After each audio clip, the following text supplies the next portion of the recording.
Hi friends, welcome to my channel ஆகா சமையல் recipes. இன்றைக்கி நம்ம ஆகா சமையல் ரெசிபீஸில் எல்லாருக்கும் பிடிச்ச ஒரு ஸ்நாக்ஸ் ரெசிபி தான் பார்க்க போகிறோம்.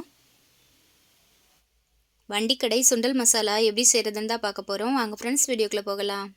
ஒரு கப் பச்சை பட்டாணியை ஓவர் நைட் ஊற வச்சு அது தண்ணியை வடிகட்டிட்டு எடுத்து வச்சுருக்கேன். இப்போ இதை ஒரு குக்கரில் மாற்றிடலாம். இப்போ இது கூடவே 2 கப் தண்ணி சேர்த்துக்கோங்க. தேவையான அளவு உப்பு சேர்த்து மூடி போட்டு 5 விசில் வேக வச்சு எடுத்துக்கோங்க. ஒரு மிக்ஸி ஜாரில் ஒரு பெரிய வெங்காயத்தை கட் பண்ணிட்டு சேர்த்துக்கோங்க. ஒரு தக்காளி பழத்தை கட் பண்ணிட்டு சேர்த்துக்கோங்க. கூடவே 10 பல் பூண்டு, ஒரு துண்டு இஞ்சி கட் பண்ணிட்டு இது கூட சேர்த்துக்கோங்க. இப்போ இதை நல்லா அரைச்சி எடுத்துகிட்டு வந்துடுங்க. இப்போ அரைச்ச பேஸ்ட்டை ஒரு ஓரமாக எடுத்து வச்சுட்டு ஸ்டவ் ஆன் பண்ணி ஒரு கடாய் வச்சுக்கோங்க. கடாய் ஹீட் ஆனதும் 2 டேபிள் ஸ்பூன் ஆயில் சேர்த்துக்கோங்க. இது கூடவே நம்ம அரைச்சி எடுத்து வச்சுருந்த வெங்காயம் தக்காளி பேஸ்ட்டை சேர்த்துக்கோங்க. இப்போ வெங்காயம் தக்காளியில் இருக்க பச்சை ஸ்மெல் போகிற அளவுக்கு நல்லா வதக்கிக்கோங்க.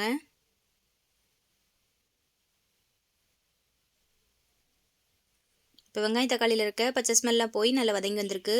இப்போ இது கூடவே மசாலா பொருட்கள் சேர்த்துக்கலாம். 1/2 டீஸ்பூன் கரம் மசாலா, 1/4 டீஸ்பூன் மஞ்சள் தூள், 1/4 டீஸ்பூன் சீரகத்தூள், 1 டீஸ்பூன் மிளகாய் தூள், தேவையான அளவு உப்பு சேர்த்து மசாலாவில் இருக்க பச்சை ஸ்மெல் போகிற அளவுக்கு வதக்கிக்கணும்.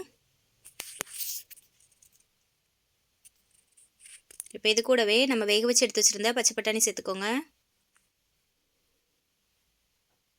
இப்போ இதை நல்லா கலந்து கொடுத்து ஒரு 5 நிமிஷம் வேக வச்சுக்கோங்க.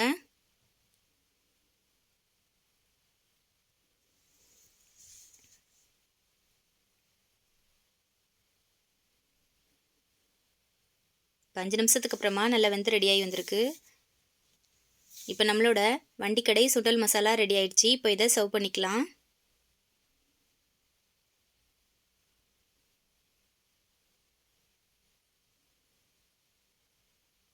அதுக்கு ஒரு தட்டு எடுத்துக்கோங்க. இதில் நம்ம ரெடி பண்ணி எடுத்து வச்சுருக்க மசாலாவை சேர்த்துக்கோங்க.